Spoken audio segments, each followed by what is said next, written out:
லூக்கா எழுதின சுவிசேஷம்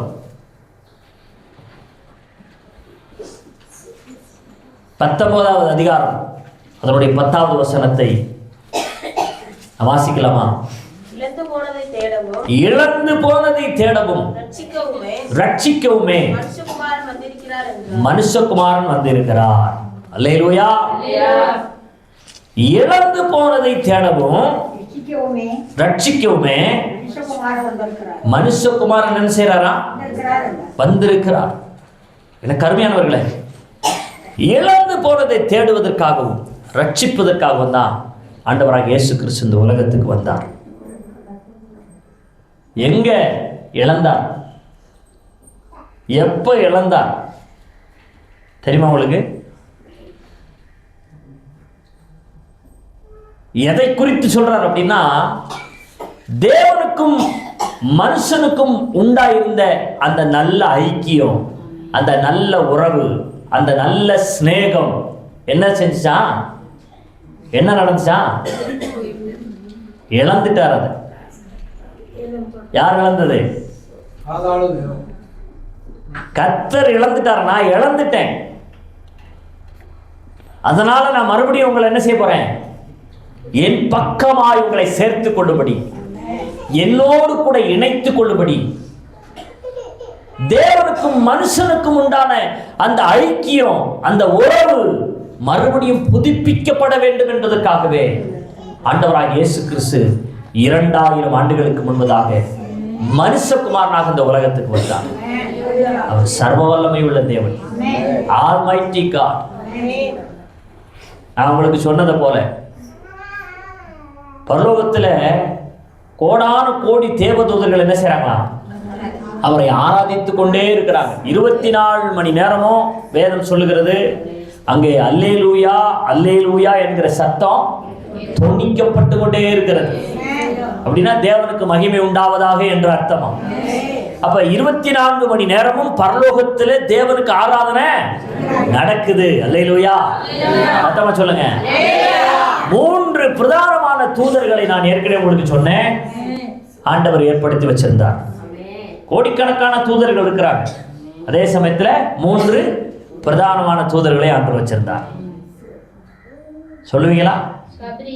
காபிரியேலின் தூதன், மீகாவேலின் தூதன், லூசியப்பர். இந்த 3 பேருக்கு 3 பொறுப்பு கொடுக்கப்பட்டிருந்துச்சு. காபிரியேல் என்ன செஞ்சாரு? செய்தி, மெசேஜ் சொல்றவர். மீகாவேல் என்ன செய்யறவர்? யுத்தம் பண்றவர். லூசியப்பர் என்ன செய்யறவன்? கர்த்தருக்கு ஆராதனை செய்யறவன். அல்லேலூயா.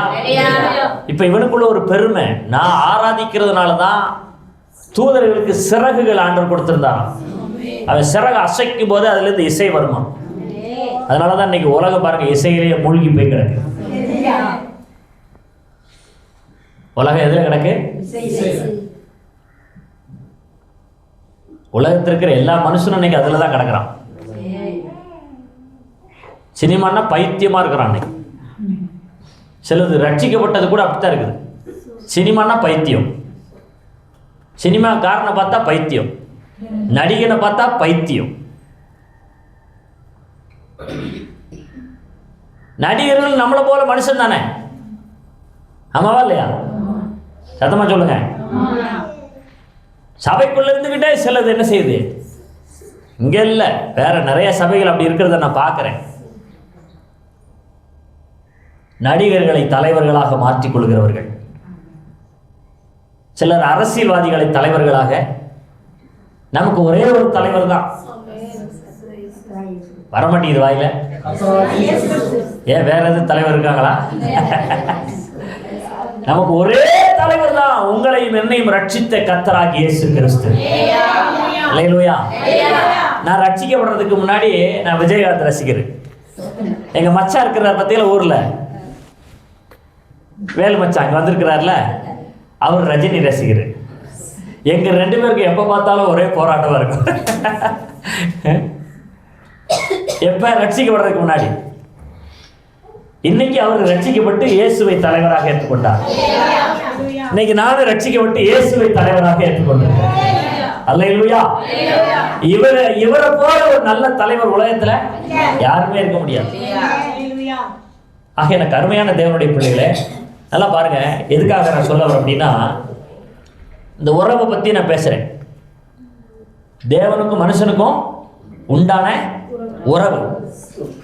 இப்ப இந்த லூசியப்பருக்கு தேவனை ஆராதிக்கிறதுக்கான கிருபை கொடுக்கப்பட்டிருந்தது, பொறுப்பு கொடுக்கப்பட்டிருந்தது.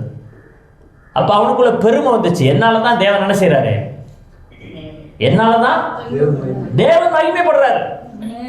அப்ப நான் இல்லைன்னா அவர் மகிமை பட மாட்டார், அவருக்கு ஆராதனை இல்லை. அப்ப தேவனோட நான் யாரு, நான் தான் பெரிய ஆளுன்னு நினைச்சான். ஆண்டவர் பார்த்தாரு, இது வேலைக்கு ஆகாதுன்னு என்ன செஞ்சுட்டாரு, ஒரே எத்தி கீழே தள்ளிட்டாரு. அல்லேலூயா. அன்னைக்கே அவனை என்ன செஞ்சிருக்கணும், அழிச்சிருக்கணும். கீழே தள்ளனதுனால, ஏன்னா ஆண்டவர் ஒவ்வொன்றுக்கும் ஒரு சமயத்தை வச்சிருக்கிறார். அப்பதான் நல்லவங்க கெட்டவங்க எல்லாம் தெரிஞ்சுக்கிற முடியும். என்னங்கயா, அப்படி ஒரு ஆளுக்கு போய் தான் இன்னைக்கு நல்லவங்க யாரு கெட்டவங்க யாருன்றதை தெரிஞ்சுக்கிற முடியுது. இல்லாட்டி எல்லாருமே எப்படி இருக்கா, எப்படிதான் இருப்பாங்க, நல்லவங்க போலயே இருப்பாங்க. பிசாசு யாரு, மனுஷன் யாருன்னு தெரியாம போயிருக்கும். அல்லேலூயா. சத்தமா சொல்லுங்க. இப்ப பாருங்க, அவனுடைய ஸ்தானத்துல மனுஷன் என்ன செய்யறாரு, ஆண்டவர் உருவாக்குறார். எதுக்காக தெரியுமா, அவரை ஆராதிப்பதற்காக. இன்னொரு படி மேல போய் என்ன தெரியுமா சொல்லிட்டாரு, பிள்ளைகளாக ஆண்டவர் சிருஷ்டித்தார். ஆனா அதே சமயத்துல சபைய அவர் எப்படி பார்க்கிறார் தெரியுமா, மனவாட்டியாக பார்க்கிறார். பிள்ளைகளுக்கு எல்லா ரகசியத்தையும் சொல்ல மாட்டோம். சொல்லுமா, நம்ம பெத்த பிள்ளைகளுக்கு எல்லா ரகசியத்தையும் சொல்லுவோமா, சொல்ல மாட்டோம். ஆனா கணவன் மனைவிக்குள்ள எந்த ரகசியமும், எல்லா ரகசியத்தையும் கலந்து பேசி என்ன செய்வோம், எந்த விஷயமா இருந்தாலும் சொல்லுவோம். ஆமா தானே? அதனாலதான் ஆண்டவர் அப்படிப்பட்ட ஒரு உறவை ஏற்படுத்தி இருக்கிறார். தேவன் சகலத்தையும் நமக்கு வெளிப்படுத்துகிற தெய்வமாக இருக்கிறார். நமக்கு சொல்லாம அவர் ஒன்னையும் செய்ய மாட்டார். எத்தனை பேர் அதை நம்புறீங்க? அல்லேலூயா. ஏன் இதை சொல்றேன்னா, தேவனுக்கும் மனுஷனுக்கும் உண்டான உறவை குறித்து நான் உங்களோடு கூட பேசுறேன். உறவு ரொம்ப முக்கியம். அவர் உறவுக்காக ஏங்குகிற தெய்வம். சிலருடைய வாழ்க்கையில உறவுக்காக ஏங்குவாங்க பார்த்தீங்களா. கணவன் பேசலைன்னா சில மனைவிமார்கள் என்ன செய்வாங்க, எப்ப பார்த்தாலும் அழுதுகிட்டே இருப்பாங்க, எப்ப பார்த்தாலும் அழுதுகிட்டே இருப்பாங்க. சில கணவன்மார் மனைவி சரிவர விசாரிக்கல, கணவனை நேசிக்கல, கண்டுக்கிறதே இல்லைன்னா இன்னைக்கு நிறைய பேர் என்னவா மாறிடுறாங்க, குடிகாரரா மாறிடுறாங்க. ஆமா தானே? தாடி வளர்த்துக்கிட்டு குடிச்சிட்டு உலகத்துல எல்லா பாவத்தையும் செய்யறதுக்கு தள்ளப்பட்டு விடுகிறார்கள். அப்ப எதுக்காக சொல்றேன்னா, ஒரு கணவன் மனைவிக்குள்ள ஒரு நல்ல பேச்சுவார்த்தை இல்லை, ஒரு நல்ல அன்பு இல்லை, ஒரு சிநேகம் இல்லை, ஒரு விசாரிப்பு இல்லை, மனைவிக்கு கொடுக்க வேண்டிய அந்த அந்த கணம், கணவனுக்கு கீழ்ப்படிய வேண்டிய அந்த காரியம், அந்த குடும்பம், அந்த குடும்பத்துக்குள்ள இருக்கிற உறவு பிளவு பட்டுட்டாலே அங்க இளவு விழுந்த வீடு மாதிரி இருக்கும் அந்த வீடு. ஆமாவா இல்லையா? உயிர் இருந்தும் உயிர் இல்லாதத போல ஒரு நடைமுறை போல வாழ்கிற ஒரு வாழ்க்கை போல இருக்கும் அந்த உறவு பிரிஞ்சிச்சுன்னா. ஆமா தானே? சரியான உறவு இல்லைன்னா. எத்தனையோ முறை நம்ம வாழ்க்கையில் கூட அப்படி நடந்திருக்கு. சண்டை உருவாகும் போது, பிரச்சனைகள் வரும்போது, நம்மளை புரிஞ்சுக்கிறாத போது, அந்த உறவு பிளவுப்படும் போது நமக்குள்ள இருக்கிற மகிழ்ச்சி, சந்தோஷம் எத்தனையோ நாள் நம்ம என்ன செஞ்சிருக்கிறோம், இழந்திருக்கிறோம். ஆனா கர்த்தருடைய பிள்ளைகளா இருக்கிறதுனால திரும்பவும் அதை என்ன செஞ்சிருக்கிறார், ஆண்டவர் நமக்கு தந்திருக்கிறார். அல்லேலூயா சொல்லுங்களேன். என்ன சொல்ல வர அப்படின்னா, எனக்கு அருமையானவர்களே, கர்த்தருக்கும் நமக்குமான அந்த உறவு எப்படிப்பட்டதா இருக்கணும், எப்படிப்பட்டதா இருக்கணும், ரொம்ப ஸ்ட்ராங்கா இருக்கணும். அதுல எந்த புலவும் என்ன செஞ்சிடக்கூடாது, வரவே கூடாது. என் வீட்டுக்காரர் எப்ப பார்த்தாலும் என்னை சந்தேகப்படுறாரு. நான் உட்கார்ந்தாலும் குத்தன்றாரு, நின்றாலும் குத்தன்றாரு, என்ன செஞ்சாலும் குத்தன்றாரு. அப்படின்னா அந்த வீடு எப்படி இருக்கும்? சந்தேகம் அப்படின்னு ஒரு மனுஷனுக்கு வந்துச்சுன்னு வச்சுங்களேன், அவ்வளவுதான் வாழ்க்கை. ஆமா தானே? அங்க பிளவு வருது, அங்க பிரிவினை வருது. விட்டு கொடுக்கிறதுக்கான மனசு வராம போயிடும். ஆகவே தான் சொல்றேன் எனக்கு அருமையானவர்களே, கணவன் மனைவியுடைய உறவு எப்படியோ அதே போலதான் சபையாகிய மணவாட்டிக்கும் கிறிஸ்துவாகிய மணவாளனுக்குமான உறவு. அல்லேலூயா, சத்தமா சொல்லுங்க அல்லேலூயா. இந்த உறவு ரொம்ப முக்கியம், இந்த உறவு ரொம்ப முக்கியம். இப்ப என்ன சொல்லப்படுகிறது வசனம்? காணாமல் போனதை தேடவும் ரட்சிக்கவுமே மனுஷகுமாரன் வந்திருக்கிறார். அப்ப இயேசு கிறிஸ்து வந்ததுக்கான நோக்கம் என்னன்னு தெரியுமா? ஏதேன் தோட்டத்தில், நீங்க எடுத்து வாசித்து பாருங்க வசனத்தை. ஆதியாகமம் 3வது அதிகாரம் 24வது வசனத்தை வாசிங்களேன். அவர் மனுஷகுமாரனை துரத்திவிட்டு ஜீவ விஷத்துக்கு போகும் வழியை காவல் செய்ய ஏதேன் தோட்டத்துக்கு கிழக்கே ஏழுகளையும் வீசிக்கொண்டிருக்கிற சுடரொளி. எல்லாரும் எடுத்துட்டீங்களா? அம்மா மனுஷகுமாரன் வாசிட்டாங்க. மனுஷகுமாரன் இல்ல, மனுஷனை துரத்தி விட்டு. எடுத்துட்டீங்களா எல்லாரும்? 24வது வசனம். அவர் மனுஷனை துரத்தி விட்டு ஜீவ விருட்சத்திற்கு போகும் வழியை காவல் செய்ய ஏதேன் தோட்டத்திற்கு கிழக்கே கேருபீன்களையும் வீசிக் கொண்டிருக்கிற சுடரொளி பட்டயத்தையும் வைத்தார். அல்லேலூயா. இப்ப மனுஷனை கவனிங்க, என்ன செஞ்சிட்டாரு? துரத்தி விட்டார். எங்க இருந்து? ஏதேன் தோட்டம். அது தேவனுடைய தோட்டம். அந்த தோட்டம் யாருடையது? தேவனுடைய தோட்டம். அந்த தோட்டத்துல தான் மனுஷனை வச்சிருந்தார். தேவனை ஆராதிப்பதற்காக, தேவனை துதிப்பதற்காக, தேவனுடைய சாயலா, தேவனுடைய பிள்ளையா, மணவாட்டியா, சபையா என்ன செஞ்சார் ஆண்டவர்? ஏதேன் தோட்டத்துல வச்சிருந்தார். ஆனா கர்த்தருடைய வார்த்தையை அவர்கள் மீறின போது என்ன நடந்துச்சு தெரியுமா? அந்த ஏதேன் என்கிற தோட்டத்திலிருந்து அவர்களை ஆண்டவர் துரத்தினார். அல்லேலூயா, அல்லேலூயா. அவன் அதாவது பாருங்க, அவர் மனுஷனை துரத்தி விட்டு, துரத்தினார்னே இருக்கு பாருங்க வசனத்துல. மனுஷன் என்ன செஞ்சிட்டாரா? துரத்தி விட்டுட்டார். எங்க இருந்து? ஏதேன் தோட்டம், தேவனுடைய வீட்டிலிருந்து துரத்திட்டார். அங்கதான் பிரிஞ்சிச்சு என்னது? இந்த உறவு. அங்கதான் உடைஞ்சிச்சு இந்த ஐக்கியம், அங்கதான் உடைஞ்சிச்சு இந்த ரிலேஷன்ஷிப். எதனால துரத்தினார் தெரியுமா? நல்லா பேசுங்க ரெண்டு பேரும்.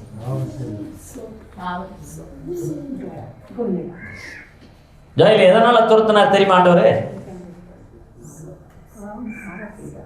அடுத்த கேள்வி ரூபனை கேப்பட்டு அப்படியே புரிஞ்சிட்டேன் பாருங்க. எதனால ஆண்டவர் துரத்தினார் தெரியுமா? எதுக்கு துரத்திட்டாரு? பாவம் செஞ்சதுனால, பாவம் செய்ததுனால. பாவம்னா என்னது? தேவனுடைய வார்த்தை மீறுவதே பாவம். தேவனுடைய வார்த்தை அலட்சியம் பண்ணுவதே பாவம். ஆமா தானே? வார்த்தை பேசிக்கிட்டு இருக்கும்போது அலட்சியமா நீங்க ரெண்டு பேரும் பேசிக்கிட்டு இருந்தா அதுக்கு பேர் தான் பாவம்.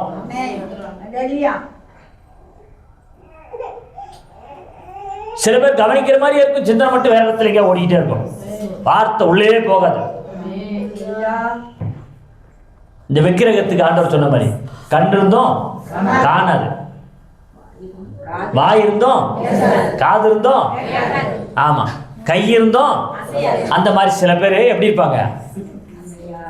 உட்கார்ந்து தான் இருப்பாங்க, ஆனா வார்த்தை உள்ளே போகாது. வண்டி வேற எங்கேயோ ஓடிக்கிட்டு இருக்கும். முடிச்சுட்டு போய் யாரை எப்படி பார்க்கறது, இந்த அவங்களை எப்படி பார்க்கணுமே, இவங்களை எப்படி பார்க்கணுமே, அதை எப்படி செய்யணுமே, இதை எப்படி செய்யணுமே,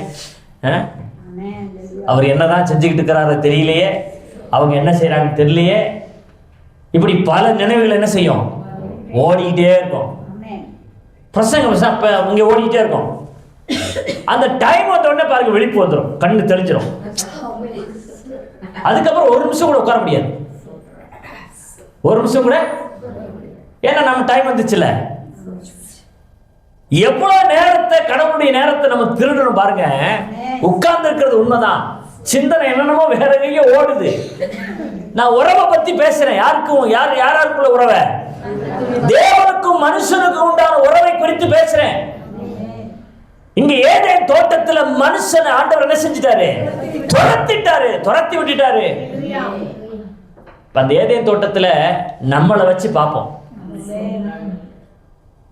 ஆண்டவர் பாருங்க, பகல் குளிர்ச்சியான வேளையில் என்ன செய்வாராம், ஏதேன் தோட்டத்துக்கு வருவார். ஆதாம் ஏவாளோட என்ன செய்வாரு, அவர் பேசுவார். அவர் பேசிக்கிட்டே இருந்துட்டு என்ன செய்வாரு, அவர் கிளம்பி போயிடுவார். ஆனா ஒவ்வொரு நாளும் வந்து என்ன செய்வாரு, அவங்களோட பேசுவார்.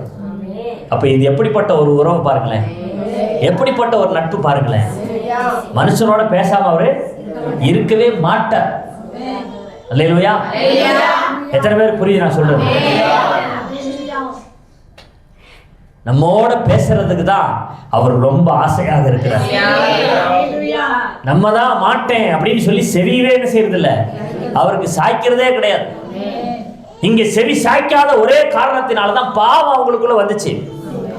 எப்பெல்லாம் வார்த்தையை கேட்காம செவி சாய்க்காம செவி கொடுக்காம இருக்கிறோமோ அப்பெல்லாம் நமக்குள்ள என்ன வருது, பாவம்.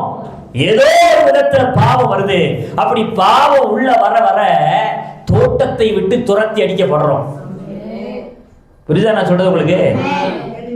ஏதேனை விட்டு அன்றைக்கு துரத்தினாரே, அதே போல இன்றைக்கு வார்த்தைக்கு நம்ம கீழ்ப்படியாமல் இருக்கும் போது, வார்த்தையை அலட்சியம் பண்ணும் பொழுது என்ன நடக்குது அப்படின்னா, ஆவிக்குரிய அனுபவத்துல நம்ம என்ன செய்யப்படுறோம், துரத்தப்படுறோம். தேவனிடத்தில் ஐக்கியம் கொள்ள முடியல, தேவனிடத்துல நெருங்கி கிட்டி சேர முடியல, தேவனும் நம்மகிட்ட என்ன செய்ய முடியல, பேச முடியல. அல்லேலூயா சொல்லுங்களேன். அல்லேலூயா. ஆனா தேவனுடைய விருப்பம் என்ன, அவர் நம்மோடு கூட பேசுவது, பழகுவது, நம்மோடு கூட இருப்பதுதான் அவருக்கு ஏற்றதாக இருக்கிறது, இன்பமாக இருக்கிறது, அது சந்தோஷமாக இருக்கிறது. அதனாலதான் பரலோகத்தில் கோடான கோடி தேவதூதர்கள் துதித்துக் கொண்டிருந்தாலும் ஆராதித்துக் கொண்டிருந்தாலும் அவர் நம்ம நடுவில் இருக்கணும்னு விரும்புறது காரணம் என்னன்னா, அவர் நம்முடைய ஐக்கியத்தை அவர் அதிகமாக விரும்புகிற தெய்வமாக இருக்கிறார். நம்முடைய உறவை தாங்க அவர் ரொம்ப பெருசா நினைச்சிருக்கிறார். அல்லேலூயா. சத்தமா சொல்லுங்க. இப்ப பாருங்க, ஏதேன் தோட்டத்துல அந்த உறவு பிளவுபடுகிறது.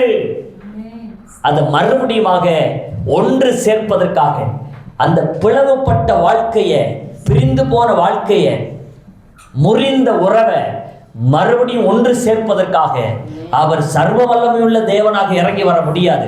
ஆகையினால் எப்படிப்பட்டவராக வந்தாரு, மனுஷகுமாரனாக இந்த உலகத்துக்கு இறங்கி வந்தார். அல்லேலூயா. காணாமல் போனதை தேடவும் ரட்சிக்கவுமே மனுஷகுமாரன் வந்தார்.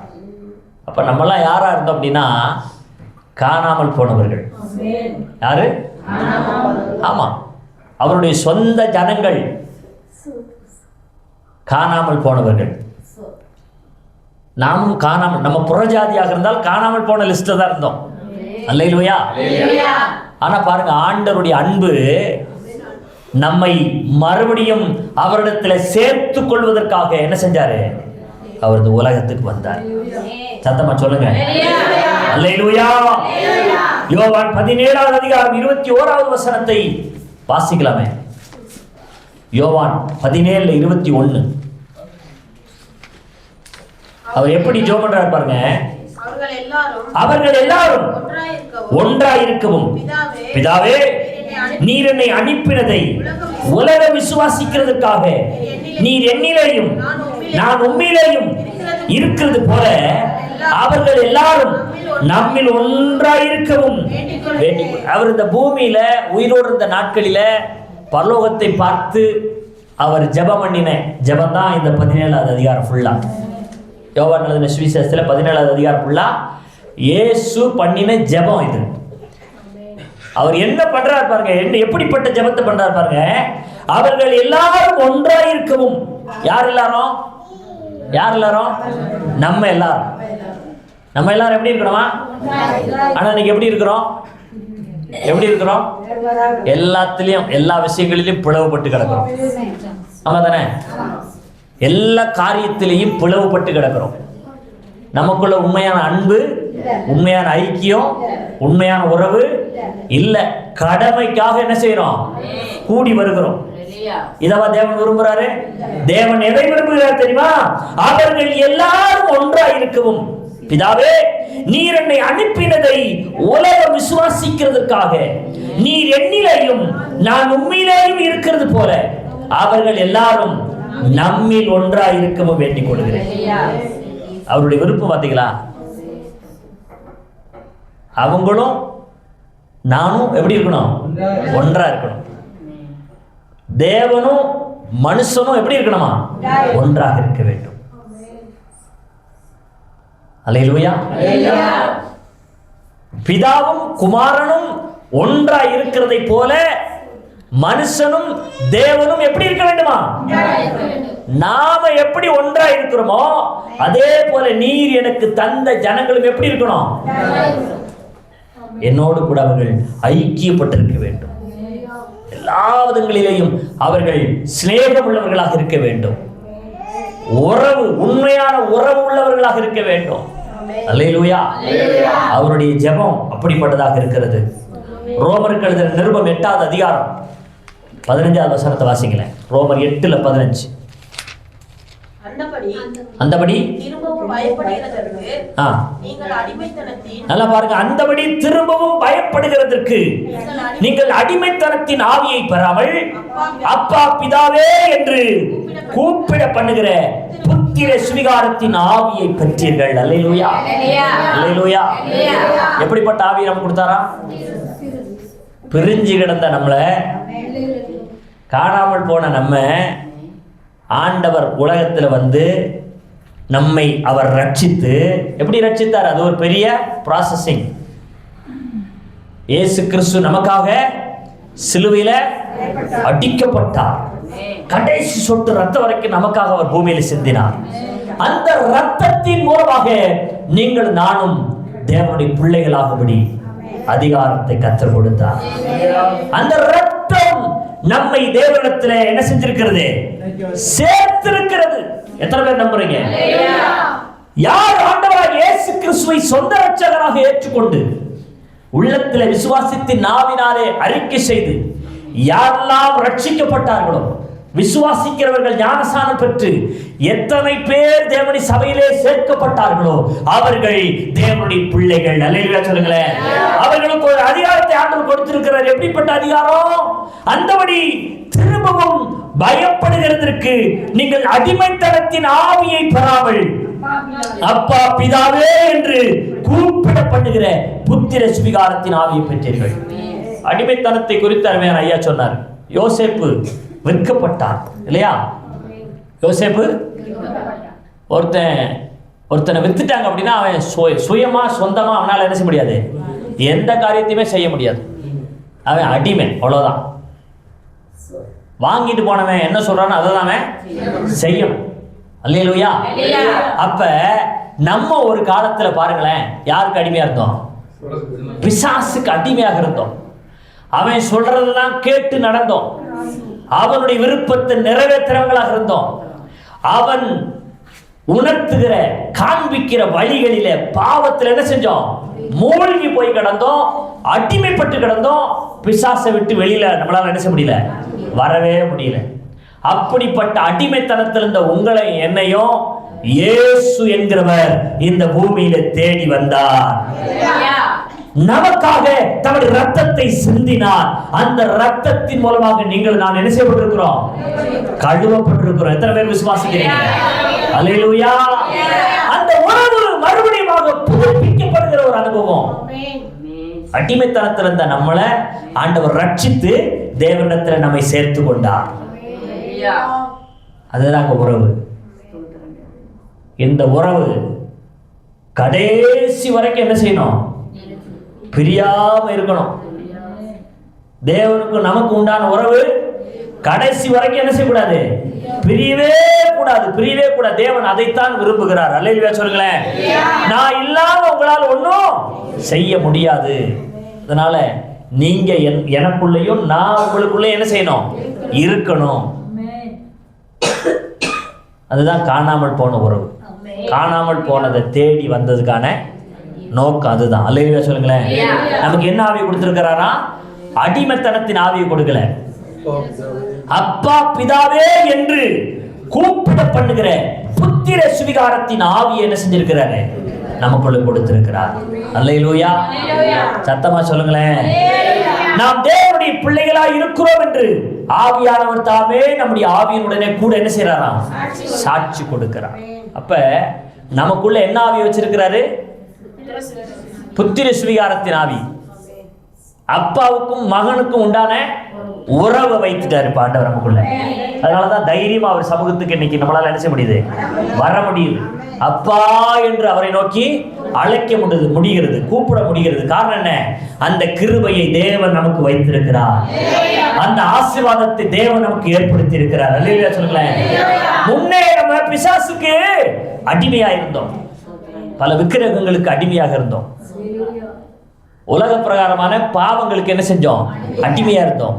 அப்படிப்பட்ட அடிமைத்தனத்திலிருந்து உங்களையும் என்னையும் இயேசு ரட்சித்தார். அல்லேலூயா சொல்லுங்களேன். அவர் தேடி வந்தாரு, உங்களை என்னையும் ரட்சித்தார். நம்ம அவரை தேடி போகல, அவரே நம்மை தேடி வந்தார். ஆமா தானே? வெண்ணிலிருந்து மண்ணுக்கே இறங்கி வந்துட்டார். யாரை தேடி? என்ன தேடி, உங்களை தேடி, நம்மை மீட்பதற்காக, நம்மை ரட்சிப்பதற்காக இயேசு உலகத்தில் வந்தார். அல்லேலூயா சொல்லுங்களேன். உலகத்தில் இருக்கிற எல்லா மனிதர்களும் ரட்சிக்கப்படுவதற்கு ஒரே ஒரு நாமம் தான் கொடுக்கப்பட்டிருக்கிறது. என்ன நாமம்? கர்த்தராகிய இயேசு கிறிஸ்துவின் நாமம். இந்த நாமமே அல்லாமல் வேறொரு நாமம் கட்டளையிடப்படவே இல்லை. மனிதர்கள் ரட்சிக்கப்படுவதற்கு ஒரே ஒரு நாமம் தான், இயேசு கிறிஸ்துவின் நாமம். இந்த நாமத்தை எத்தனை பேர் விசுவாசிக்கிறார்களோ அத்தனை பேரும் தேவனிடத்தில் சேர்க்கப்படுவார்கள். அந்த உறவுக்குள்ள வந்து விடுவார்கள், அந்த ஐக்கியத்துக்குள்ளே வந்து விடுவார்கள். தேவனுடைய உறவிலே சேர்க்கப்படுகிறவர்கள் கட்டாயம் பரலோகத்திற்கு அவர்கள் தகுதியானவர்களாக மாறிவிடுவார்கள். எத்தனை பேர் விசுவாசிக்கிறீங்க? அல்லேலூயா. லூக்கா எழுதின சுவிசேஷத்துல 15வது அதிகாரத்துல ஒரு தகப்பனுக்கும் மகனுக்கும் உண்டான உறவு எப்படிப்பட்டது என்பதை ஒரு குட்டி கதையின் மூலமாக ஆண்டவர் நமக்கு விளக்கி காண்பித்திருக்கிறார். ஒரு தகப்பனுக்கு 2 பிள்ளைகள் இருந்தார்கள். அதுல இளைய குமாரன் என்ன செய்தான் தெரியுமா? தன்னுடைய சொத்தை எல்லாம் வாங்கி கொண்டு தனக்கு சேர வேண்டிய பங்கை எல்லாம் அவன் தகப்பனிடத்துல சண்டை போட்டு வாங்கிட்டு தகப்பட்ட கோவிச்சுட்டு என்ன செஞ்சிட்டான்? வீட்டை விட்டு வெளியில போயிட்டான், தூர தேசத்துக்கு. வெளியில போனவன் அவனுக்கு பிடிச்சது மாதிரி வாழ்க்கையை வாழ்றான். என்னென்ன பண்ணணுமோ அத்தனையும் பண்றான், ஊதாரித்தனமா வாழ்றான். பல நண்பர்களை, சிநேகிதர்கள் எல்லாம் சேர்த்து கொள்றான். ஏன்னா அவன்கிட்ட என்ன இருக்கு? பணம் இருக்கு, பொருள் இருக்கு, ஏராளமா இருக்கு. இதை வச்சுக்கிட்டு அவன் விருப்பப்படி வாழ்க்கையை நடத்துறதுக்கு என்ன செய்யறான்? ஒப்பு கொடுத்து ஓடுறான். இப்படி வாழ்ந்து கொண்டிருக்கிற போது ஒரு நாள் எல்லாம் அவனை விட்டு போயிடுச்சு, செலவாயிடுச்சு எல்லாம். இப்ப அடுத்த நேரம் சாப்பாட்டுக்கே வழி இல்லை அவனுக்கு. இப்ப வேலை தேடி அலைகிறான். எங்கேயாவது ஒரு வேலை கிடைச்சா போதுமே, சம்பாரிச்சு சாப்பிடலாம். அப்படி வேலை தேடும் போது ஒரு வேலை கிடைக்குது, பன்றிகள் மேய்க்கிற வேலை கிடைக்குது. அந்த பன்றிகளை மேய்க்கிற வேலை கிடைச்சு அந்த வேலை செஞ்சுக்கிட்டு இருக்கும் போதே அவருக்கு ரொம்ப பசி அதிகம். அப்ப எவ்வளவு வறுமை பாருங்களேன், யோசிச்சு பாருங்களேன், எவ்வளவு வறுமை. இப்ப விஞ்ஞானிகள் சொல்லியிருக்கிறாங்க, இந்தியாவில் எத்தனையோ மாநிலங்களில குடிரமான பஞ்சங்கள் என்ன செய்ய போதான்? வரப்போகுது. பயங்கரமான பஞ்சம் வரப்போதான். இன்னைக்கான அதற்கான அறிகுறிகளை இன்னைக்கு என்ன செய்யறோம்? இப்ப எல்லாம் மழை என்ன செய்யணும்? அடிச்சு வெளுத்துக்கிட்டு இருக்கணும். மழை பெய்ய வேண்டிய நேரத்தில் மழை பெய்யல, வெயில் அடிக்கிற நேரத்தில் மழை பெய்யுது, மழை பெய்ய நேரத்தில் வெயில் அடிக்குது. எல்லாமே மாறிடுச்சு. அதை வச்சுதான் சொல்றாங்க, இயற்கை ரீதியாக பெரிய பஞ்சத்தை நாடு அனுபவிக்க போகிறது. சோமாலியா போன்ற நாடுகள்ல நீங்க பாத்தீங்கன்னா குடிக்கிறதுக்கு அங்க தண்ணி, சாப்பாட்டுக்கு வழி.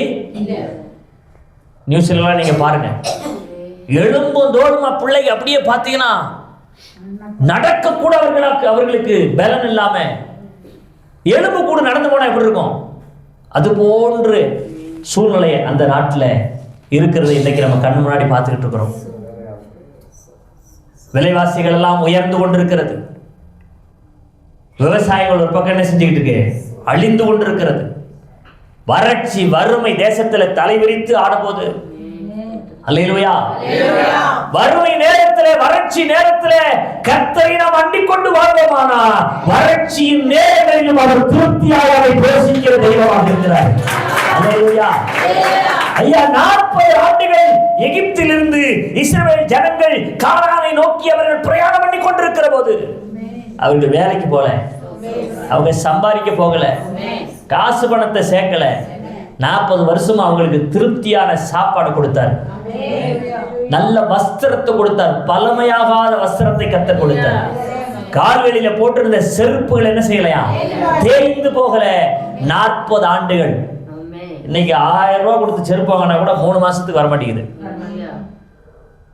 2000 ரூபாய் கொடுத்து சட்டை வாங்கினாலும் 2 துவையில வெளுத்து போயிருது. 40 வருஷம் ஒருத்தன் செருப்பு போட்டிருக்கிறான், தேயலையா. 40 வருஷம் வஸ்திரம் போட்டிருக்கிறான், பழசாகல, கிழிஞ்சு போகல. எப்படி அவர்களை ஆண்டவர் போஷித்திருப்பார் சிந்திச்சு பாருங்க. அவர்கள் கேட்டதெல்லாம் கொடுத்தாரு. தூதர்களுக்கு வைத்திருந்த மன்னாவை கொடுத்தாரு, இறைச்சி கேட்டாங்க, காடைகளை கொடுத்தாரு. அல்லேலூயா சொல்லுங்களேன். இப்படி மாமிசத்தை கேட்டார்கள், மாமிசத்தை ஆண்டவர் கொடுத்தார், இறைச்சி கொடுத்தார். எத்தனை வருஷமா? ஒரு குறைவும் இல்லை. அதனாலதான் சொல்றேன், எவ்வளவு வறட்சி வந்தாலும் நீங்க கடவுளை சார்ந்திருந்தா வறுமையின் காலத்திலையும் மகா வறட்சியான காலங்களிலும் அவர் நம்மை போஷிப்பதற்கு ஒரு வல்லமையுள்ள தெய்வமாக இருக்கிறார். அல்லேலூயா. கர்த்தர் சொல்லுங்க அல்லேலூயா. என்ன எதுக்கு என்ன சொல்ல வர அப்படின்னா, அப்பா என்று அழைக்கும்படியான புத்திர சுவிகாரத்தின் ஆவி என்ன செஞ்சிருக்கிறாரு, உங்களை தந்திருக்கிறார். இப்ப இந்த இளையகுமாரன் பாருங்க, கொடீரமான பஞ்சம் அவனுக்கு. வேலை செய்யற இடத்துல என்ன வேலை? பெரிய வேலை இல்ல, பண்ணி மேய்க்கிற வேலை. அல்லேலூயா. 4 பண்ணிக்கு சொந்தக்காரனா இருந்தா கூட பரவாயில்ல, பண்ணி மேய்க்கிற வேலை தான் அவனுக்கு கிடைச்சிருக்கு. அல்லேலூயா. பன்றிக்கு போடுகிற அந்த தவிடை சாப்பிடலாம், அந்த தவிட்டை சாப்பிடலாம் நினைக்கும் போது அது கூட அவனுக்கு பூராத்தையும் பண்ணி சாப்பிட்டுருச்சு. அல்லேலூயா. சிந்திச்சு பாருங்களேன், எப்படிப்பட்ட ஒரு கொடுமையான காலம். அது கூட அவனுக்கு கிடைக்கலாங்கயா. அப்பதான் அவனுக்கு புத்தி தெளியுது. அந்த வசனத்தை படிக்கல, கடைசியாக 15-16 படிங்க.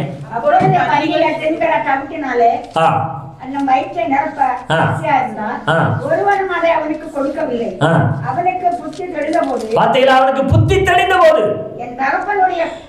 என் தகப்பனுடைய கூலிக்காரர் எத்தனையோ பேருக்கு பூர்த்தியான சாப்பாடு இருக்கிறது, நானோ பசியினால் சாகுறேன். எப்படி சொல்றா பாருங்க. என் தகப்பனிடத்துல நிறைய கூலிக்காரவங்க வேலை செய்யறவங்க இருக்கிறாங்க. அவங்களுக்கு எப்படி தகப்பன் சாப்பாடு கொடுக்கிறாரு? பூர்த்தியான சாப்பாடு, திருப்தியான சாப்பாடு தகப்பன் கொடுக்கிறாரு.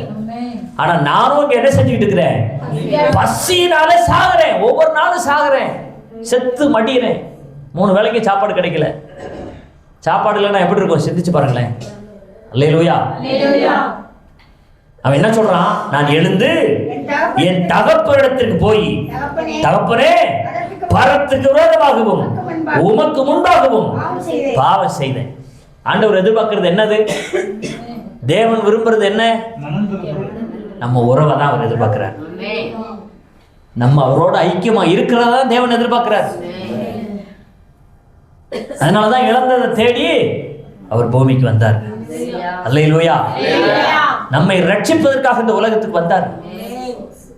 அவருடைய விருப்பம் எல்லாம் என்ன? என் பிள்ளை என்கிட்ட வந்துடாதா? என் மகன் என்கிட்ட வந்துட மாட்டானா? என் மகன் என்கிட்ட வந்துட மாட்டாளா? இவருக்காக இவளுக்காகத்தானே நான் ரத்தம் சிந்தினேன். என்னுடைய அன்பை புரிஞ்சு கொள்ளாம இன்னும் உலக பிரகாரமான காரியங்களுக்கு முக்கியத்துவத்தை கொடுத்து உலகத்தை தேடி ஓடிக்கொண்டிருக்கிறார்களே, என் பின்னே வருவதற்கு ஆசை இல்லையா? அல்லேலூயா. ஆண்டவருடைய இருதயம் என்ன செய்தான்? ஏங்குது. ஆண்டவருடைய உள்ளம் துடிக்குது. என் புள்ள என்கிட்ட வந்துடாதா? நம்ம பெத்த புள்ள வேற ஒருத்தவங்க வீட்டில் போய் உட்காந்துட்டு வரமாட்டேன்னுச்சுன்னா அப்பதான் அதனுடைய வழி நமக்கு தெரியும். சமீபத்தில் ஒரு வீடியோ பார்த்தேன். ஒரு பையன் காணாம போயிட்டான், வாலிபன் ஆயிட்டான், சின்ன பிள்ளையிலே காணாம போயிட்டான். காணாமல் போனவன் அவனுக்கு ஒரு ஆசை. திருப்பூர்ல எங்கெங்கேயோ இருந்து கடைசியில் திருப்பூர்ல வந்து வேலை செஞ்சுக்கிட்டு இருந்தான். திருப்பூர்ல இருந்து அவனுக்கு ஒரு விருப்பம், குடும்பத்தோடு போய் நான் சேரணும், எங்கள் அப்பா அம்மாவை பார்க்கணும், குடும்பத்தோட வீட்டோட போய் சேரணும் அப்படின்னு ஒரு ஆசை. நேர டிவி சேனலுக்கு வந்துட்டான். சொல்வதெல்லாம் உண்மை இருக்கு இல்லையா? அந்த நிகழ்ச்சியை நடத்துகிற அந்த ப்ரோக்ராமுக்கு வந்துட்டான். எப்படியாவது என்ன தாய் தப்பனோட என்ன செய்யுங்க, சேர்த்து வைங்க. கடைசியில் இவன் சொன்ன அடையாளங்களெல்லாம் வச்சு ஊரையெல்லாம் வச்சு விசாரிக்க ஆரம்பிச்சிட்டாங்க, தேட ஆரம்பிச்சிட்டாங்க. அப்படி தேடி ஒரு குடும்பத்தை என்ன செஞ்சுட்டாங்க, கண்டுபிடிச்சி சேனலுக்கு கூப்பிட்டு வந்துட்டாங்க. இவனையும் வர வச்சுட்டாங்க. கடைசியில் அவனை முன்னாடி உட்கார வச்சுட்டு அந்த குடும்பத்தாலையெல்லாம் முன்னுக்கு கொண்டு வந்து நிறுத்திட்டு இப்போ 2 பேரும் விசாரிக்கிறாங்க. விசாரிக்க விசாரிக்க விசாரிக்க அந்த பையன் இப்படித்தான் இருந்தான். சின்ன பிள்ளையிலே ஓடி போயிட்டான். ஏதோ பிரச்சனையில் அவனை அடிச்சிருவாங்க, பயந்துக்கிட்டு விட்டு ஓடணுமே. அப்போ ஒவ்வொரு அடையாளங்களையும் அவங்க சொல்றாங்க. சொல்ல சொல்ல அந்த அடையாளங்கள் அவனுக்கு இருக்குது. அவனும் இந்த குடும்பத்தில் இருக்கிறவங்களை விசாரிக்கிறான், தாய் மாமனை எல்லாம் விசாரிக்கிறான், பேரெல்லாம் கரெக்டாக சொல்றான். சொல்ல சொல்ல இந்த 2 பேருக்கும் இதுதான் பையன், இதுதான் அப்பா அம்மா, இதுதான் மாமா அக்கா வீட்டுக்காரன்றத அந்த நினைவு அவனுக்கு என்ன செய்யுது, வருது. அந்த குடும்பத்தை சார்ந்தவங்களுக்கு வருது. அது வர்றதுக்கு முன்னாடி அவங்க அவ்வளோ தேம்பி தேம்பி அழுகிறாங்க, என் பிள்ளை எப்படியாவது கிடைச்சிட மாட்டானா, பல வருஷமா நாங்கள் தேடணுமே, எங்கெங்கேயோ தேடணுமே, என்னென்னமோ பண்ணி பார்த்தோமே, என் புள்ள கிடைக்காம போயிட்டானே அப்படின்னு சொல்லி என்ன செஞ்சாங்க, அவங்க ரொம்ப வேதனைப்பட்டு இருந்தாங்க. இந்த பையன் வந்து அந்த அந்த அந்த ஸ்டுடியோவில் உட்கார்ந்து அவனை பற்றின காரியங்கள் எல்லாம் சொல்ல சொல்ல கொஞ்சம் கொஞ்சமா தெரிய வருது, இவன் தான் அப்படின்றத புரிய வந்த உடனே பாருங்க, ஓடி போய் அந்த பையனை கட்டி பிடிச்சிட்டு என் புள்ள எனக்கு கிடைச்சிட்டான்னு சொல்லி என்ன செஞ்சாங்க, அவனை கட்டி பிடித்து கொண்டு அழுதார்கள் அந்த பெற்றோர்கள். அல்லேலூயா. அந்த மாதிரி நம்ம வீட்டுல இருந்து யாராவது ஒருத்தர் காணாம போனாதான், இந்நேரத்துல இருக்கிறாங்க அப்படின்னு சொல்லி கண்டுபிடிச்சு போனாதான் அந்த வழி என்னன்றது நமக்கு தெரியும். இங்க பாருங்க, இந்த பிள்ளை தூர தேசத்துல போய் ஊதாரித்தனமாய் வாழ்ந்து எல்லாத்தையும் செலவழிச்சுட்டு ஒண்ணுமில்லாம இருந்த போது, வேலை கூட கிடைக்காம, சாப்பாட்டுக்கு வழி இல்லாம, இப்ப சாப்பிடாம இருந்திருந்தா நாம எப்படி இருந்திருப்போம் கொஞ்சம் சிந்திச்சு பாருங்களேன்.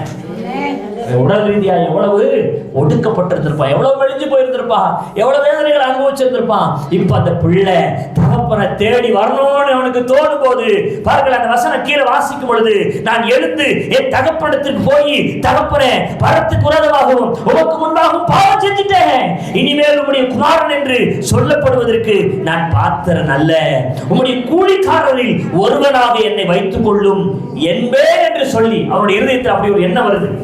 அல்லேலூயா. நான் பிள்ளைன்னு சொல்றதுக்கு எனக்கு தகுதி இல்லை, ஆனா நான் என்ன போய் சொல்ல போறேன், வீட்டுல ஒரு வேலைக்காரனை போல என்ன நீங்க வச்சுக்கங்க. என் அன்பு தேவனுடைய பிள்ளைகளை, ஆண்டவர் நம்மளை ஒரு நாளும் வெறுத்து ஒதுக்கிறவர் அல்ல. 1000 பாவம் செஞ்சிருக்கலாங்க, 1000 வேதனைப்படுத்திருக்கலாங்க ஆண்டவரை, ஆனால் அவர் நம்மளை தள்ளி விடுற தெய்வம் அல்ல. அவர் சமூகத்துக்கு வரும்போதே அவர் நம்மை அள்ளி அணைத்துக் கொள்ளுகிற தெய்வமாக இருக்கிறார். நம்ம செஞ்ச காரியத்தை எல்லாம் முதுகுக்கு பின்னால் அவர் தூக்கி எறிந்து விடுகிற தெய்வமாக இருக்கிறார்.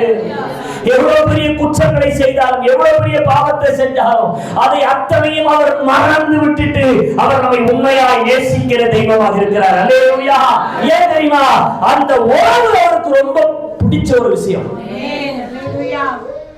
அல்லேலூயா, அல்லேலூயா. இங்க இவனுக்குள்ள தோணுது, நான் போய் என் தகப்பன் பாதத்தில் விழணும், என் தகப்பனுக்கு விரோதமா என்ன செஞ்சிட்டேன், பாவம் செஞ்சிட்டேன், நான் துரோகம் பண்ணிட்டேன், எல்லாத்தையும் கொண்டு போய் அழிச்சிட்டேன், இப்ப நான் தகப்பனுடைய பாதத்தில் விழுந்து என்ன பிள்ளையா கூட நீங்க ஏத்துக்கிற வேணாம், கூலிக்காரன்ல ஒருவனா, வேலைக்காரன்ல ஒருவனா என்ன செய்யுங்க, என்னை ஏற்றுக்கொள்ளுங்கன்னு அவனுடைய மனசுக்குள்ள தோணுது. ஆனா என்ன நடக்குது பாருங்களேன், எழுந்து புறப்பட்டு தன் தகப்பனிடத்தில் வந்தான். அவன் தூரத்தில் வரும்போதே கவனிங்களேன், கவனிங்க பாருங்களேன், எவ்வளவு அருமையான ஒரு வார்த்தை. அவன் எழுந்து புறப்பட்டு தன் தகப்பனிடத்தில் வந்தான். அவன் தூரத்தில் வரும்போதே அவனுடைய தகப்பன் அவனை கண்டு மனதுருகி ஓடி அவன் கழுத்தை கட்டி கொண்டு அவனை முத்தம் செய்தார். என்ன பெரிய அன்பு பாருங்களேன், என்ன பெரிய அன்பு பாருங்களேன். இயேசு கிறிஸ்துடைய அன்பு இதுதாங்க, இயேசு கிறிஸ்துடைய அன்பு இதுதாங்க. நம்ம எத்தனை பாவம் பண்ணியிருப்போம், எவ்வளவு அக்குறம் பண்ணியிருப்போம், எத்தனை நாள் தேவனை தேடாம இருந்திருப்போம். ஆனால் பாருங்களேன், அப்பாவை தேடி வரும்போது அவர் நம்மளை கண்டு ஒதுங்கி போகிறவர் அல்ல. தூரத்தில் வருகிறதை கண்ட போதே அவர் ஓடி போய் கெட்டி பிடித்து கொண்டு, ஓ thank you Lord, அவர் மனதுருகி என்ன செஞ்சாரா? கழுத்தை கெட்டி பிடித்து கொண்டு முத்தம் செய்தார். ஆண்டோடைய உறவு வேணான்னு பிரிஞ்சு போறீங்களா? உறவை விட்டு விலகி இருக்கிறீங்களா? தேவனுக்கும் உங்களுக்குமான உறவுல பிளவு வந்திருக்கிறதா? கவலைப்படாதீங்க. இன்றைக்கு ஒரு தீர்மானம் பண்ணுங்க.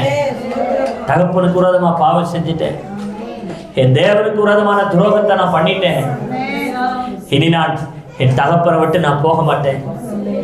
அப்பா பிதாவே என்று அழைக்கும்படியான புத்திர சுவிகாரத்தின் ஆவியை நமக்குள்ளே ஆண்டவர் வைத்திருக்கிறார். இன்றைக்கு அப்பான்னு கூப்பிடுங்க, அப்பான்னு கூப்பிடுங்க, இயேசுவேன்னு கூப்பிடுங்க. அப்படி அவரை கூப்பிடும்போது, அவருடைய சமூகத்தை தேடி வரும்பொழுது, அவர் பரலோகத்திலிருந்து இறங்கி வந்து நம்மை கட்டி பிடித்துக் கொண்டு அவர் முத்தத்தை கொடுத்து அவர் தம்முடைய இரத்தத்தினாலே நம்மை கழுவி அவருடைய பிள்ளைகளாக அவரை மாற்றுகிற தெய்வமாக இருக்கிறார். பிரிந்த உறவை, உடைக்கப்பட்ட உறவை, பிளவுபட்ட உறவை ஆண்டவர் மறுபடியுமாக இணைக்கிற தெய்வமாக இருக்கிறார். நான் அப்பாட்ட போவேன்னு மட்டும் நினைச்சிட்டா போதும், நான் அப்பாட்ட வந்துருவேன்னு நினைச்சா மட்டும் போதும், அவர் அந்த நினைச்ச அடுத்த நிமிஷத்திலே அவர் நம்மை தேடி வருகிற தெய்வமாக இருக்கிறார். அல்லேலூயா. குமாரன் தகப்பனை நோக்கி, தகப்பனே, பரத்துக்கு விரோதமாகவும் உமக்கு முன்பாகவும் பாவம் செய்தேன், இனிமேல் உம்முடைய குமாரன் என்று சொல்லப்படுவதற்கு நான் பார்த்தவன் அல்ல என்று சொன்னான். அப்பொழுது தகப்பன் தன் ஊழியக்காரரை நோக்கி, நீங்கள் உயர்ந்த வஸ்திரத்தை கொண்டு வந்து இவனுக்கு உடுத்தி இவன் கைக்கு மோதிரத்தையும் கால்களுக்கு பாதரட்சத்தை என்ன செய்ய. என்ன பெரிய பாக்கியம். ஆண்டவரை புரிஞ்சுக்கிட்டாலே, ஆண்டவரை தேடி வந்துட்டாலே, அந்த உறவை நம்ம சரிபடுத்திட்டாலே.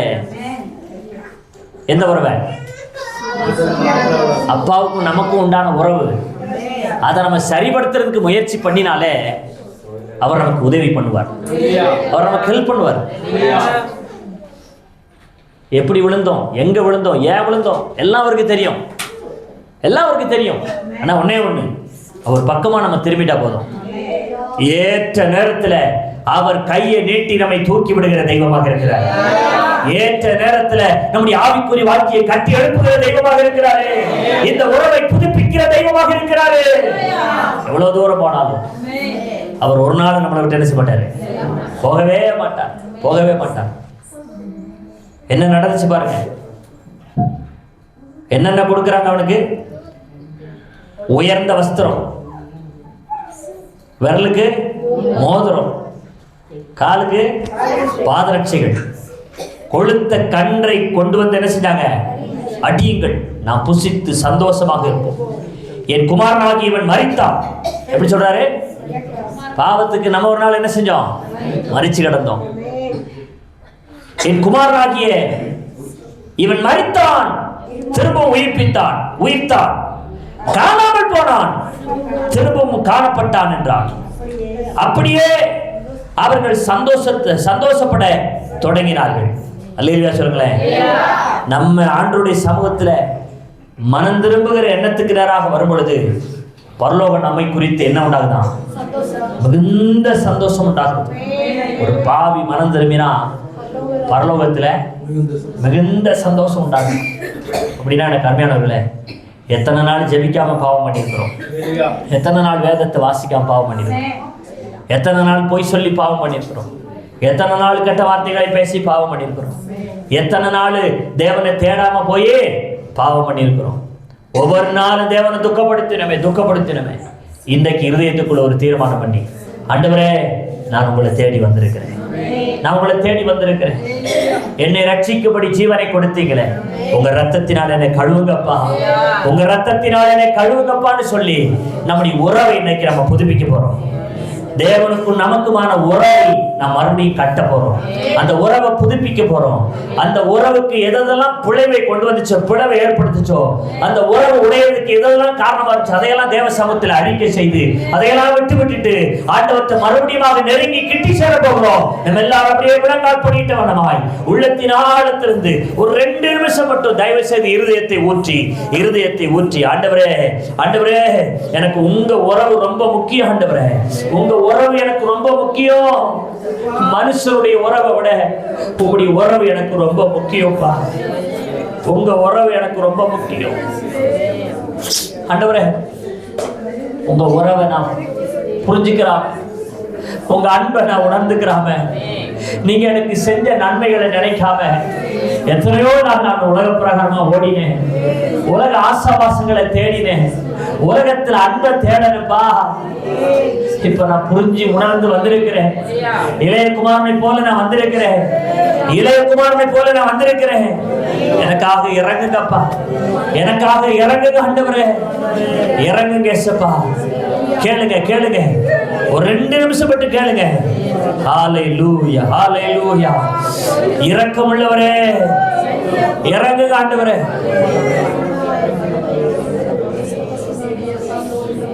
ஹalleluya, ஹalleluya. வாய்களை திறந்து ஒரு 2 நிமிஷம் கேளுங்க, தயவு செய்து கேளுங்க.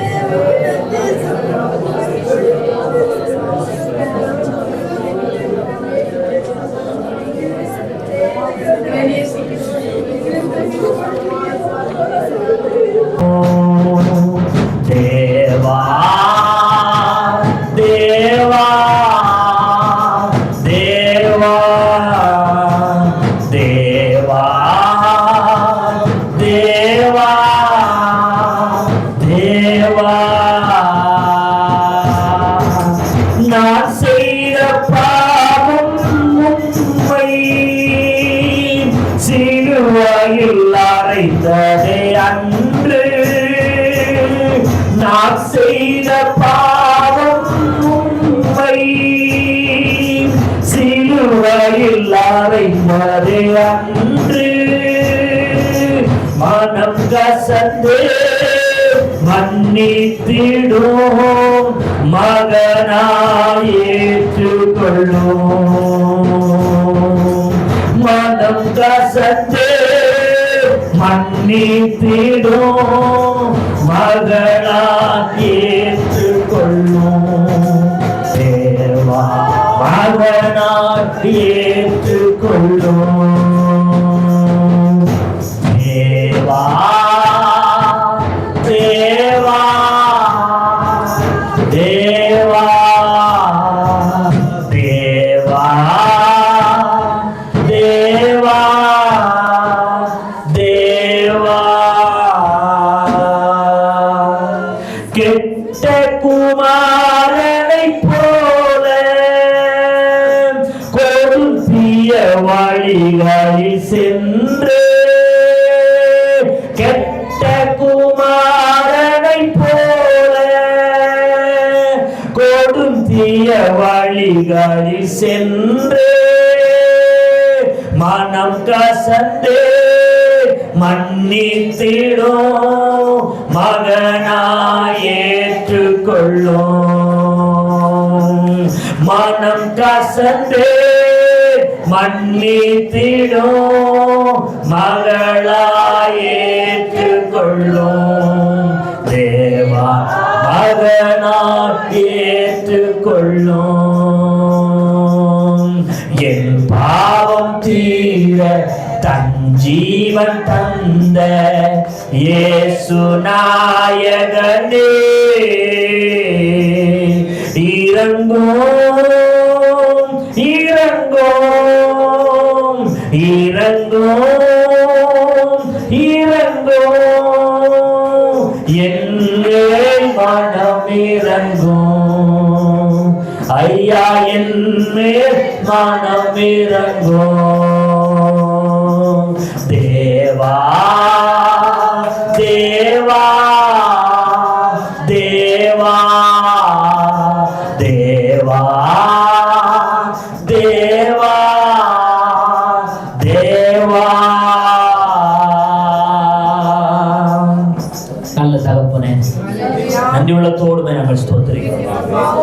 ஆசீர்வதிக்கப்பட்ட நல்ல வேலைக்காக நன்றி இயேசுப்பா.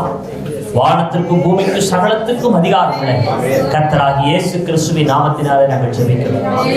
இழந்த ஆண்டவரே உறவை ஆண்டவரை மறுபடியும் புதுப்பிக்கும்படி என்னை தேடி எங்களை தேடி இந்த உலகத்துக்கு வந்தீங்களே, ஜீவனை கொடுத்தீங்க. இந்த உறவை புதுப்பிப்பதற்கு, மறுபடியும் இந்த உறவை ஆண்டவரை ஏற்படுத்துவதற்கு ஜீவனை கொடுத்தீங்கப்பா. ரத்தத்தை சிந்தினீங்க ஆண்டவரே, ரத்தத்தை சிந்தி உங்களுடைய ஜீவனை கொடுத்து உமக்கும் எங்களுக்குமான உறவை நீங்க புதுப்பித்துக் கொண்டீங்க ஆண்டவரே. பிசாசுக்கு அடிமையாக இருந்த, பாவத்துக்கு அடிமையாக இருந்த எங்களை உங்க ரத்தத்தின் மூலமாக மீட்டெடுத்து திரும்பவும் அந்த புதிய உடன்படிக்கைக்குள்ள எங்களை கொண்டு வந்திருக்கிறீங்க. திரும்பவும் ஆண்டவரே அப்பா என்று அழைக்கும்படியான புத்திர சுவிகாரத்தின் ஆவியை கொடுத்து எங்களை நீங்க ஆண்டவரே சோத்திரம் சோத்திரம் ஆண்டவரே புதிய மனுஷியாக எங்களை மாற்றி இருக்கிறீங்க. மறுபடியும் எங்களுக்குள்ள அந்த ரிலேஷன்ஷிப் உருவாக்கி இருக்கிறீங்க. மறுபடியும் ஆண்டவரே எங்களை உறவு கொள்ள வைத்திருக்கிறீங்க ஆண்டவரே. திரைச்சேலைக்கு வெளியே இருந்த எங்களை திரைச்சேலைக்குள்ள பிரவேசிக்கும்படி எங்களுக்காக ஜீவனை கொடுத்தீங்களே, உமக்கு நன்றி, உமக்கு நன்றி அப்பா. அருமையான பிள்ளைகளை ஆசீர்வதிங்க, எல்லாவற்றிலேயும் ஜெயம் உண்டாகட்டும் ஆண்டவரே. இந்த மாதம் உடைய பிள்ளைகளை அற்புதமாக நீங்க நடத்தினீங்க. வரப்போகிற மாதம் உடைய பிள்ளைகளுக்கு ஆசீர்வாதமாக இருக்க கர்த்தர் உதவி செய்யுங்க. எல்லா எதிர்பார்ப்புகளையும் கர்த்தர் சந்திக்கிறதுக்காக, நிரப்புகிறதுக்காக மக்கள் பலவீனங்கள் சுகவீனங்கள் எல்லாம் மறையட்டும். மாறி மாறி ஒன்றன் பின் ஒன்றாக பிசாசு போராட்டங்களை கொண்டு வருகிறபடினால் எல்லா போராட்டங்களை மேற்கொள்ளுகிற கிருபை பிள்ளைகளுக்கு தாங்குங்க, ஆசீர்வதிங்க. நாளுக்கு நாள் நாங்கள் உமக்குள்ள பலப்படணும், நாளுக்கு நாள் நாங்கள் உமக்குள்ள கட்டப்படணும். தொடர்ந்து நடத்துங்க, உங்க நாம் மாத்திரம் மையப்படுத்தும். மீதியான நேரங்களை முழுவதுமாக உங்க சமூகத்தில் காத்துவோம். இயேசு கிறிஸ்துவின் நாமத்தில் ஜெபிக்கிறோம் நல்ல பிதாவே. நம்முடைய கர்த்தராகிய இயேசு கிறிஸ்துவின் கிருபை, தேவனுடைய அன்பு, பரிசுத்த ஆவியானவருடைய அன்பின் ஐக்கியமும் இன்றைக்கும் என்றைக்கும் சதா காலங்களிலும் நம் அனைவரோடு கூட இருப்பதாக. எல்லாரும் சேர்ந்து சொல்லலாம். என் ஆத்துமாவே கர்த்தரை ஸ்தோத்திரி, என் உள்ளமே பரிசுத்தரை ஸ்தோத்திரி, என் ஆத்துமாவே கர்த்தரை ஸ்தோத்திரி, கர்த்தர் செய்கிறார் சாதனை. ஆமென். அல்லேலூயா, அல்லேலூயா, அல்லேலூயா. தேவனாகிய கர்த்தர் நம்மை யாவரையும் ஆசீர்வதிப்பாராக.